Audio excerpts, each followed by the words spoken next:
তারপরে এই শহীদ হওয়ার তামান্না নিয়ে বাংলার জমিনে আল্লাহর কোরআনের বিজয়ের জন্য আমাদের কর্মী হওয়া লাগবে, কাজ করা লাগবে। ঠিক কিনা বলেন? এই আমাদের ভাই যেটা বললেন যে 1 সালে একটা সুযোগ হয়েছিল, সেই সুযোগে আমরা কাজ করিনি। এই বছর কিন্তু আমার একটা সুযোগ হয়েছে, কোনোরকম ঠিক না।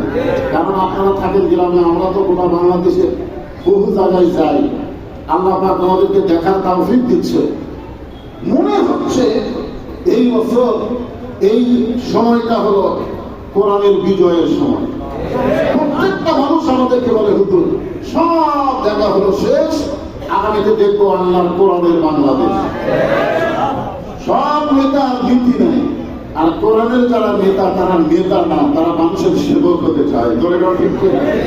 আপনারা বাংলাদেশের এই কোরআনের যারা সৈনিক, তাদের দিকে আপনার তাকায় দেখেন, তাদের চাল চরিত্র, কৃষ্টি, কালচার, আর অন্যদের দিকে তাকায় দেখেন তারা কিরকম ভাবে চলতেছে, দেখেও তো মানুষ কিন্তু শিখবে। আমরা এখন মিডিয়া দেখেন, সব কিছু দেখেন।